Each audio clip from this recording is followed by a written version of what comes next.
কথিত আছে সব তীর্থ বারবার, গঙ্গাসাগর একবার। আর আজকের ভিডিও সেই গঙ্গাসাগর মেলাকে নিয়েই। এখন আমি আছি আমার হোম স্টেশন নালিকুলে, আর ঘড়িতে এখন সময় সকাল 4:10 আর রওনা দেব গঙ্গাসাগরের উদ্দেশ্যে। কাকদ্বীপ হয়ে কিভাবে এই ট্রেন জার্নি আমি করি, তো সেটাই আজকে আপনাদের সামনে তুলে ধরবো। তো সঙ্গে থাকুন, দেখতে থাকুন আজকের সম্পূর্ণ ভিডিওটি। এবং ভিডিওটি যদি ভালো লাগে অবশ্যই কিন্তু ভিডিওটিতে একটি লাইক দিতে ভুলবেন না, আর চ্যানেলে নতুন হলে সাবস্ক্রাইব করতে ভুলবেন না। তো বন্ধুরা সঙ্গে থাকুন, দেখতে থাকুন।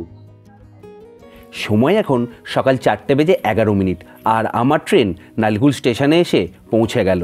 এটি হচ্ছে তারকেশ্বর থেকে হাওড়া যাওয়ার দিনের প্রথম ট্রেন, অর্থাৎ ফার্স্ট গাড়ি হচ্ছে এটি। এই ট্রেন আমাকে 5:20-তে হাওড়া স্টেশনে পৌঁছে দেবে। যেমনটা আপনারা দেখতে পাচ্ছেন, এখন আমার ট্রেন হাওড়া স্টেশনে পৌঁছে গেছে, আর হাওড়া স্টেশনের ঘড়িতে বাজে সকাল 5:28, অর্থাৎ নির্ধারিত সময় থেকে 8 মিনিট লেট করে আমাকে কিন্তু আমার গন্তব্যে পৌঁছে দিয়েছে এই তারকেশ্বর হাওড়া লোকাল। এখন আমি বাস স্ট্যান্ডে চলে এসেছি, আর এখান থেকে 28 নম্বর বাস ধরে আমি পৌঁছে যাব হাওড়া থেকে শিয়ালদাহ স্টেশনের কাছে।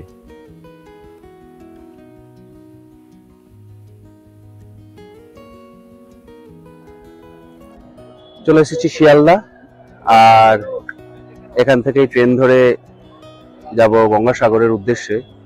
তো 7:14 এখন ট্রেন আছে, তাই প্রতীক্ষার ঘড়ি গুনছি। এখন ঘড়িতে বাজে 6:14, আর বাস আমাকে 6:10-এই শিয়ালদায় পৌঁছে দিয়েছে। শিয়ালদা স্টেশনের বাইরে দাঁড়িয়ে আছি, যাব এবং ভেতরে। আর সাউথ সেকশন থেকে ট্রেন ছাড়বে, তো দেখে নেব কত নম্বর প্ল্যাটফর্মে ট্রেন আছে। এখনো যদিও ট্রেন দেয়নি, 7:14-তে ট্রেন ছাড়বে।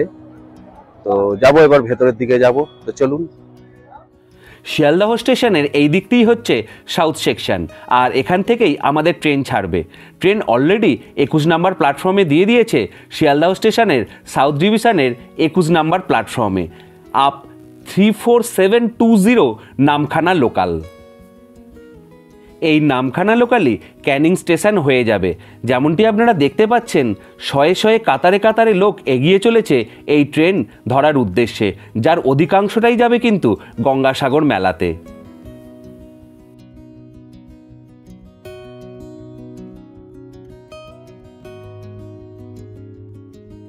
নির্ধারিত সময় 7:14 শিয়ালদাহ থেকে ট্রেন ছেড়ে প্রায় 1 ঘন্টা 40 মিনিট জার্নি করে এখন এসে ট্রেন পৌঁছেছে লক্ষ্মীকান্তপুর স্টেশনে।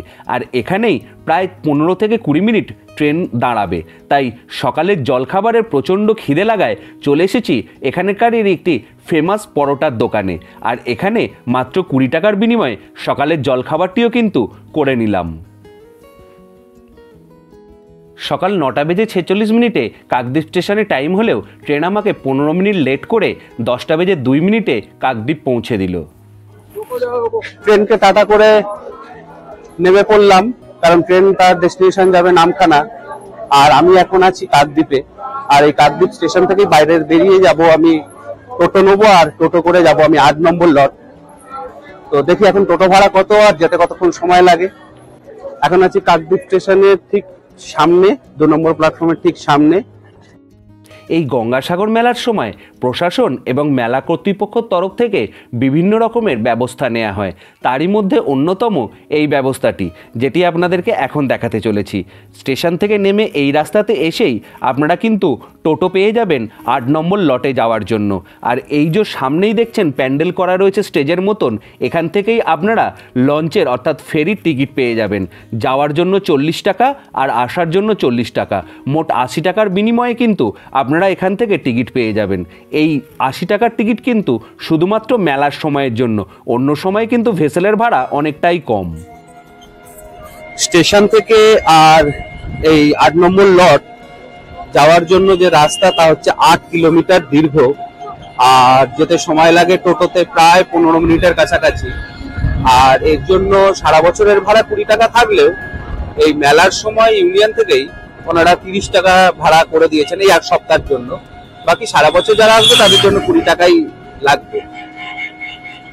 এখন 8 নম্বর লটের দিকেই যাচ্ছি।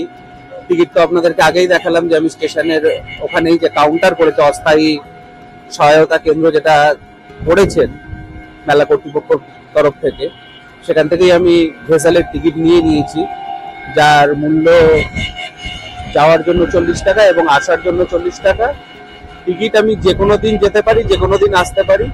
আজকে যেমন আমি যাচ্ছি, চাইলে আমি আজকেও আসতে পারি, চাইলে আমি কালকেও আসতে পারি এই টিকিটে দেই।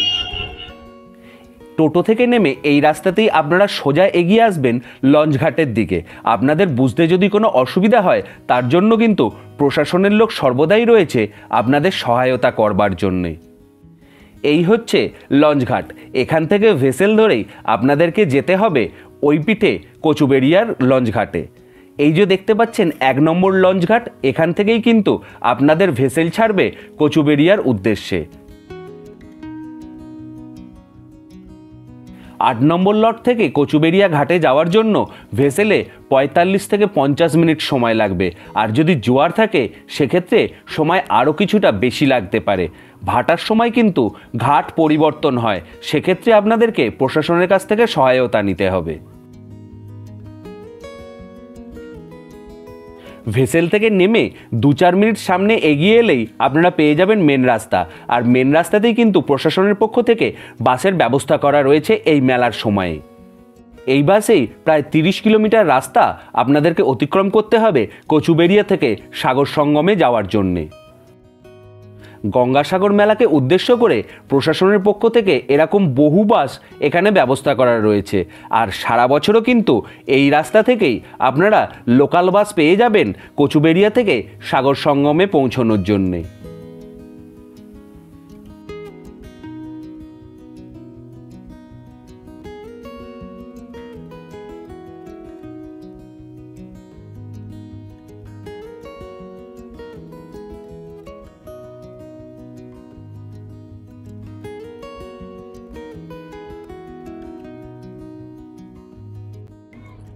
বাসে করে আসতে 1 ঘন্টা সময় লেগে গেল। রাস্তা 29 কিলোমিটার আর ভাড়া 50 টাকা পার হেড। এই তথ্যটা আপনাদেরকে জানিয়ে রাখলাম। এই গঙ্গাসাগর মেলার সময় বাস আপনাকে যে জায়গায় নামাবে সেখান থেকে প্রায় 1 কিলোমিটারের উপর রাস্তা হেঁটে যেতে হবে গঙ্গাসাগর পৌঁছানোর জন্যে। এই গঙ্গাসাগর মেলার সময় প্রতি বছর এখানে বহু অস্থায়ী ক্যাম্প তৈরি হয় শ্রদ্ধালুদের থাকা এবং খাওয়ার জন্যে। এছাড়াও সারা বছর যারা এখানে আসেন তাদের জন্য বহু সনাতনী সংস্থা এখানে আশ্রমের ব্যবস্থা করে রেখেছে। আপনারা সারা বছরের অন্য সময় যদি আসেন সেই সমস্ত আশ্রমে থাকা এবং খাওয়ার ব্যবস্থা পেয়ে যাবেন। এই হচ্ছে গঙ্গাসাগর সঙ্গম। এখানেই গঙ্গা মিলিত হয়েছে বঙ্গোপসাগরের সাথে। আর এই পুণ্যজলে স্নান করেই হাজার হাজার লক্ষ লক্ষ শ্রদ্ধালুরা যায় কপিল মুনির আশ্রমে পূজার্চনা করার জন্যে। কথায় আছে সব তীর্থ বারবার গঙ্গাসাগর একবার। আর সেই গঙ্গাসাগরেই এখন আমি চলে এসেছি গঙ্গার সাগরে পুণ্য স্নান করে কপিল মুনির আশ্রমে পুজো দেওয়ার জন্য। আর এই হচ্ছে গঙ্গা, অর্থাৎ যেখানে গঙ্গা সমুদ্রে পড়েছে সেই বঙ্গোপসাগর, সেখানেই এই সঙ্গমেতেই আজকের আমি এই স্নান করব, করে যাব কপিল মুনির আশ্রমে পুজো দেওয়ার উদ্দেশ্যে।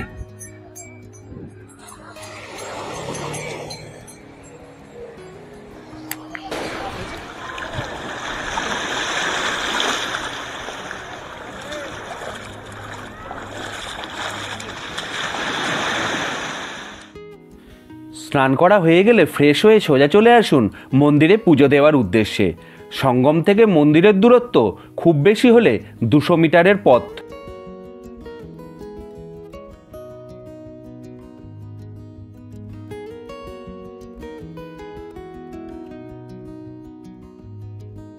পুজো দেওয়ার জন্য এই ধরনের বিভিন্ন কাউন্টার এখানে খোলা আছে।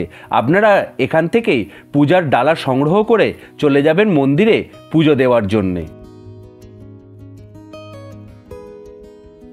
মন্দিরে যাওয়ার পথেই পড়বে এই পবিত্র কপিল মুনির সরোবরটি। আপনারা চাইলে এই জায়গাতেও স্নান করতে পারেন।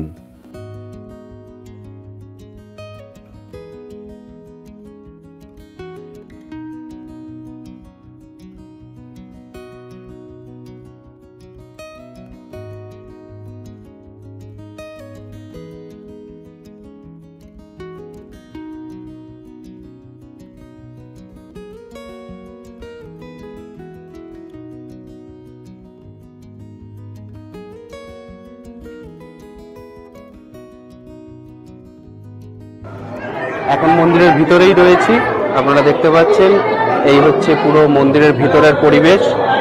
আর এখন লাইন দিয়ে আছি, লাইন দিয়ে আস্তে আস্তে যাচ্ছি পুজো দেওয়ার জন্য।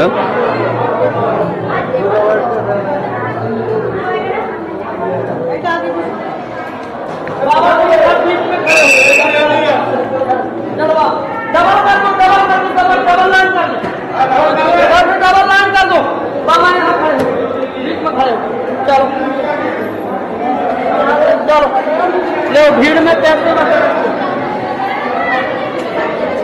चलो